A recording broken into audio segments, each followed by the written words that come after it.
میں آج کہاں جاؤں گی؟ دل میں خیال آیا کہ کیوں نہ میں اپنے اللہ کی طرف متوجہ ہو جاؤں۔ اس لیے حضرت عائشہ رضی اللہ تعالی عنہا فرماتی ہیں کہ میں نے وضو کیا اور گھر کے ایک کونے کی طرف جانے لگی تو امی نے پوچھا کہ اے عائشہ کدھر جا رہی ہو؟ کیونکہ ان کو ڈر لگ رہا تھا کہ میری بیٹی پریشان ہے، ایسا نہ ہو کہ کوئی بڑا فیصلہ کر کے خود کو ہلاک نہ کر لے۔ تو فرماتی ہیں کہ میں نے امی کو کہا کہ امی میں اپنے رب کے حضور دعائیں کرنے جا رہی ہوں۔ حضرت عائشہ رضی اللہ تعالی عنہا فرماتی ہیں کہ میں نے مصلی بچھایا اور سجدے میں گر پڑی، اللہ تعالیٰ سے دعائیں مانگنا شروع کر دی۔ اے پروردگار، اے فریادوں کی فریاد سننے والے، تیرے مقبول بندوں پر جب بھی کوئی ایسا وقت آتا ہے تو اللہ تعالیٰ تو ہی ان کی مدد فرماتا ہے۔ اے اللہ، یوسف علیہ السلام پر الزام لگا تو آپ نے ایک بچے سے گواہی دلا کر انہیں بچایا۔ اے اللہ، حضرت مریم پر الزام لگا تو آپ نے ہی ان کے شیر خوار بچے سے پاک دامنی کی گواہی دلوائی۔ اے اللہ، آج تیرے محبوب کی عائشہ تیرے دروازے پر حاضر ہے اور فریاد کرتی ہے کہ مجھ پر بھی تہمت لگی ہے۔ اے اللہ، تو حمیرہ کی مدد فرما، میرے شوہر نے بھی اس وقت میرا ساتھ چھوڑ دیا، اب آپ کے علاوہ میرا کوئی سہارا نہیں ہے، اس کمزور کو تسلی دے۔ اے اللہ تعالیٰ میری مدد فرما۔ حضرت عائشہ رضی اللہ تعالی عنہا رو رو کر دعائیں کر رہی تھی، ادھر دعائیں مانگی جا رہی تھی اور ادھر حضور صلی اللہ علیہ وآلہ وسلم مسجد نبوی میں ایک مجلس مشاورت قائم کی جس میں حضرت عائشہ رضی اللہ تعالی عنہا کے والد حضرت ابو بکر صدیق رضی اللہ تعالی عنہا کے علاوہ سارے بڑے بڑے صحابہ کرام موجود تھے۔ حضور صلی اللہ علیہ وسلم سب کے بیچ غم زدہ بیٹھے تھے۔ صحابہ کرام کے چہروں پر بھی اداسی تھی کیونکہ حضور صلی اللہ علیہ وآلہ وسلم کے چہرے کو دیکھ کر وہ بھی غمگین ہو رہے تھے، اس لیے کچھ صحابہ کرام تو سسکیاں لے لے کر رو رہے تھے۔ حضور صلی اللہ علیہ وسلم نے اپنے صحابہ کرام سے پوچھا کہ اس معاملے میں تم مجھے کیا مشورہ دیتے ہو؟ تو سب سے پہلے حضرت عمر رضی اللہ تعالی عنہ آگے بڑھے اور کہا، اے اللہ کے رسول، اللہ تعالیٰ نے آپ کو اتنی عزت اور شرافت بخشی ہے کہ آپ کے بدن پر کسی گندی مکھی کو بھی بیٹھنے کی اجازت نہ ہے، تو جب اللہ تعالیٰ نے آپ کو اتنا پاکیزہ بنایا ہے تو آپ کے جیون ساتھی ایسے کیسا ہو سکتا ہے جس کے اندر گناہوں کی گندگی ہو؟ اس لیے مجھے تو یہ چیز بالکل جھوٹ نظر آتی ہے۔ اس کے بعد پیارے نبی حضرت محمد صلی اللہ علیہ وآلہ وسلم نے حضرت عثمان سے پوچھا کہ اے عثمان، آپ اس بارے میں کیا کہتے ہو؟ تو حضرت عثمان رضی اللہ تعالی عنہ نے اس وقت نبوت کی صحبت کا حق ادا کر دیا۔ انہوں نے عرض کیا کہ اے اللہ کے رسول، اللہ تعالیٰ نے آپ کو ایسا بنایا ہے کہ بادل آپ کے سر پر سایہ کیے رہتا ہے، آپ کا سایہ زمین پر نہیں پڑتا کہ ایسا نہ ہو کہ کسی کا قدم آپ کے سائے پر پڑ جائے۔ جب اللہ تعالیٰ نے آپ کے ادب کا اتنا لحاظ فرمایا کہ کسی کے قدم آپ کے سائے پر نہیں پڑ سکتے، تو یہ کیسے ممکن ہو سکتا ہے کہ کسی کو آپ کے پاکیزہ بیوی پر قابو حاصل ہو جائے، وہ ان کے ساتھ کچھ غلط کام کر سکے؟ لہٰذا یہ چیز تو ہمارے وہم و گمان سے بھی باہر ہے کہ اماں عائشہ رضی اللہ تعالی عنہا کے ساتھ ایسا کچھ ہوگا۔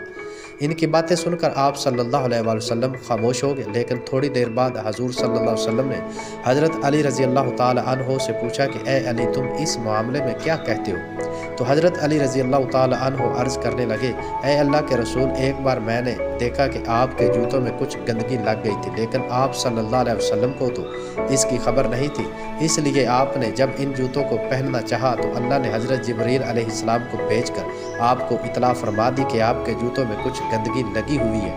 تو اے اللہ کے رسول، جب جوتوں پر لگی گندگی آپ کو بتا دی گئی تھی تو آپ کے گھر والوں کے ساتھ کوئی ایسا معاملہ ہوتا تو آپ کو کیوں نہ بتایا جاتا؟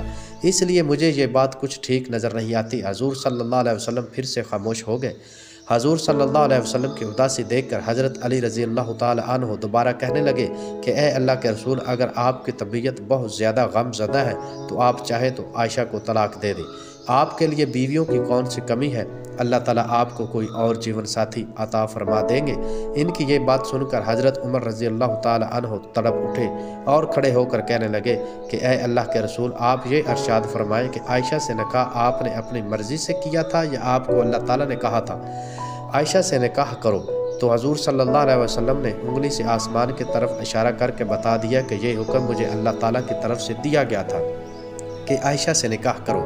تو اس پر حضرت عمر رضی اللہ تعالی عنہ فرمانے لگے کہ اے اللہ کے رسول، اب آپ مجھ پر چھوڑ دیجئے اور ان منافقوں کو چھوڑ دیجئے، میری تلوار جانے اور ان منافقوں کی گردن جانے، وہ اللہ کے پسند کی عورت کے بارے میں ایسی باتیں کر رہے ہیں، میں ان سب کی گردنیں اڑا دوں گا۔ حضور اکرم صلی اللہ علیہ وسلم اس وقت حضرت عمر کو محبت کی نگاہوں سے دیکھ کر حضرت عمر کے غصے کو ٹھنڈا کیا، دل سے گویا کہ اللہ کے رسول حضرت عمر سے کہہ رہے ہوں کہ اے عمر، اللہ تیرا نگہبان ہو، تو نے میرے غم کو ہلکا کر دیا۔ حضرت عمر کی یہ بات سن کر پیارے نبی حضرت محمد صلی اللہ علیہ وسلم کی طبیعت کو کچھ اطمینان آ گیا اور آپ صلی اللہ علیہ وسلم مجلس سے اٹھ کر گھر چلے گئے۔ تھوڑی دیر بعد حضور صلی اللہ علیہ وسلم حضرت ابو بکر صدیق رضی اللہ تعالیٰ عنہ کے گھر گئے تاکہ معلوم کر سکیں کہ عائشہ کس حال میں ہے۔ حضور اکرم صلی اللہ علیہ وسلم حضرت عائشہ سے بہت محبت کرتے تھے، اس لیے گھر پہنچ کر دروازہ کھٹکھٹایا تو حضرت عائشہ کی امی نے آ کر دروازہ کھولا۔ آپ صلی اللہ علیہ وسلم نے دیکھا کہ ان کا رو رو کر حال برا ہو چکا ہے، اور پھر گھر کے اندر جب گئے تو حضرت ابو بکر صدیق رضی اللہ تعالی عنہ کی طرف دیکھا تو آپ کی آنکھیں بھی رو رو کر سرخ ہو چکی تھی۔ پھر آپ نے پوچھا کہ عائشہ کہاں ہے؟ تو عائشہ کی امی نے کہا کہ اس کونے کی طرف۔ تو اس وقت حضرت عائشہ رضی اللہ تعالی عنہ سجدے میں رو رہی تھی۔ حضرت عائشہ رضی اللہ تعالی عنہ فرماتی ہیں کہ حضور صلی اللہ علیہ وسلم جس وقت گھر میں تشریف لائے تو میرا دل کر رہا تھا کہ آپ صلی اللہ علیہ وسلم کے قدموں میں بیٹھ جاؤں اور جی بھر کر روں۔ اے میرے حبیب، یہ میرے ساتھ کیا ہو رہا ہے؟ کیا آپ اپنی عائشہ کو چھوڑ دیں گے؟ مگر میرے دل نے کہا کہ اے عائشہ، تو نے اپنے رب کے سامنے اپنی فریاد بیان کر لی ہے، اس لیے اب اپنے رب ہی سے مانگو، تیرا رب ہی تیرا نگہبان ہوگا۔ حضور صلی اللہ علیہ وسلم نے پکارا کہ اے عائشہ، تو آپ صلی اللہ علیہ وسلم کی آواز سن کر حضرت عائشہ نے سجدہ پورا کیا اور آ کر چارپائی پر خاموش بیٹھ گئی۔ حضور اکرم صلی اللہ علیہ وسلم قریب ہی بیٹھے ہوئے تھے۔ آپ صلی اللہ علیہ وسلم نے بہت پیار سے سمجھاتے ہوئے کہا کہ اے عائشہ، اگر تجھ سے حقیقت میں کوئی ایسی غلطی ہو گئی ہے تو اپنے رب سے معافی مانگ لے، تیرا رب گناہوں کو بہت معاف کرنے والا ہے۔ تو عائشہ رضی اللہ تعالی عنہا فرماتی ہیں کہ اس وقت تو میں صبر کے ساتھ بیٹھی رہی، لیکن جب آپ صلی اللہ علیہ وسلم سے یہ باتیں سنی تو میرے برداشت کے بندھن ٹوٹ گئے اور میری آنکھوں سے آنسو بہنے لگے۔ میں بیٹھی روتی رہی مگر خاموش تھی۔ آخر روتے ہوئے میں نے کہا کہ اے اللہ کے رسول، میں وہی بات کہوں گی جو حضرت یوسف علیہ السلام کے والد حضرت یعقوب نے کہی تھی کہ میں اپنا درد صرف اپنے رب سے بیان کرتا ہوں، کیونکہ اے اللہ کے رسول، آج اگر میں کہوں گی کہ میں نے ایسا کام غلط نہیں کیا تو آپ لوگ میری بات نہیں مانو گے، اور اگر کہہ دوں گی کہ میں نے ایسا کام کیا ہے تو آپ لوگ فوراً میری یہ والی بات مان لیں گے۔ اس لیے میں اپنے اللہ ہی سے فریاد کرتی ہوں، وہی میرے لیے کوئی نجات کا راستہ نکالے گا۔ حضرت عائشہ رضی اللہ تعالی عنہا فرماتی ہیں کہ میں نے یہ الفاظ کہے اور پھر حضور اکرم صلی اللہ علیہ وسلم کے چہرے کی طرف دیکھا تو آپ صلی اللہ علیہ وسلم کے ماتھے پر پسینے کے قطرے تھے اور آپ کے اندر وہ حسین کپ کپی دیکھی جو وہی نازل ہوتے ہوئے ہوا کرتی تھی۔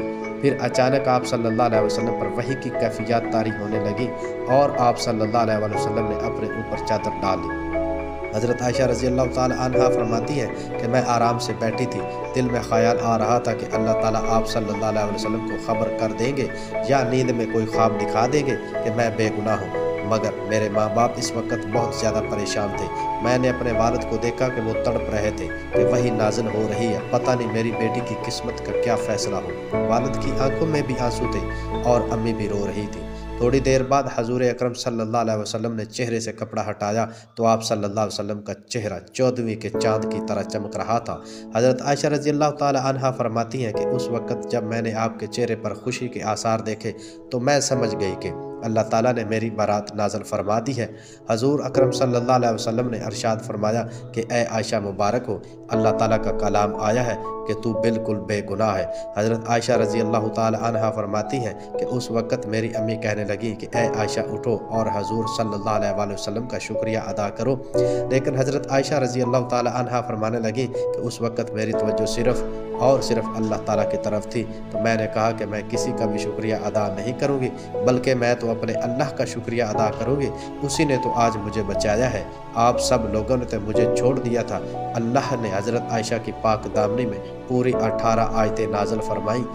اللہ تعالیٰ نے صرف حضرت عائشہ رضی اللہ تعالی عنہا کو بے گناہ قرار نہیں فرمایا، بلکہ اللہ نے حضرت عائشہ سے فرمایا کہ اے عائشہ، تمہیں اتنے دنوں تک جو تکلیفوں میں رہنا پڑا، اس کے بدلے میں تمہارے لیے مغفرت اور بڑے اجر کا وعدہ کرتا ہوں۔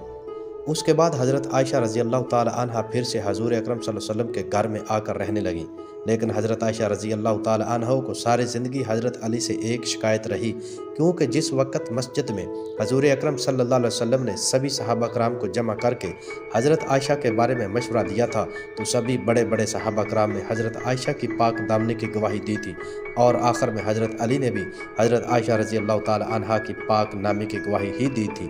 لیکن جب حضرت علی رضی اللہ تعالی عنہ نے حضور صلی اللہ علیہ وسلم کو بہت زیادہ اداس دیکھا تو یہ بات بھی کہہ دی تھی کہ اے اللہ کے رسول، اگر آپ کو عائشہ پر شک ہے تو آپ عائشہ رضی اللہ تعالی عنہ کو طلاق دے دیں، ان کی جگہ آپ کسی دوسری عورت سے نکاح کر لیں۔ تو یہ بات جب حضرت عائشہ رضی اللہ تعالی عنہ تک پہنچی تو انہوں نے حضور اکرم صلی اللہ علیہ وسلم کو مجھے طلاق دینے کا مشورہ دیا، تو حضرت عائشہ پھر حضرت علی سے اتنا زیادہ غصہ ہو گئی کہ ساری زندگی کبھی بھی ان سے بات نہ کی۔ پیارے دوستو، اس واقعہ کو واقعہ افک کے نام سے یاد کیا جاتا ہے، اور اللہ تعالیٰ نے اس واقعہ کے بارے میں قرآن مجید کی سورت نور میں آیات نازل فرمائی تھی۔ ان آیات سے اور اس واقعہ سے ہمیں یہ پتہ چلتا ہے کہ منافقین ہمیشہ آپ صلی اللہ علیہ وآلہ وسلم اور مسلمانوں کو نقصان پہنچانے کی طاق میں رہتے تھے، اور یہ سلسلہ آج بھی جاری ہے۔ اس واقعہ سے ہمیں اس بات کا بھی پتہ چلتا ہے کہ منافقین نے پیارے نبی حضرت محمد صلی اللہ علیہ وآلہ وسلم کی ذات مبارکہ کو بھی پریشان کر دیا تھا، اور ام المومنین حضرت عائشہ صدیقہ رضی اللہ تعالی عنہا کی پاک دامنی پر تہمت لگائی۔ اس لیے ہمیں زندگی کے ہر پہلو میں اس بات کو مد نظر رکھنا چاہیے اور منافقین سے چوکنا رہنا چاہیے، کیونکہ وہ ہر وقت آپ کے بارے میں منفی باتیں اور پروپیگنڈا کرنے میں مشغول رہتے ہیں۔ پیارے دوستو، اگر اس واقعہ کے بیان کرنے میں کسی جگہ پر کوئی غلطی ہو گئی ہو تو ہم اللہ تعالیٰ سے اس کی بابت معافی کے طلبگار ہیں۔ بے شک اللہ تعالیٰ ہی خطاؤں کو معاف کرنے والے ہیں۔ اللہ تعالیٰ ہم سب کو پیارے نبی حضرت محمد صلی اللہ علیہ وآلہ وسلم کی سنتوں پر عمل کرنے کی توفیق عطا فرمائے، آمین۔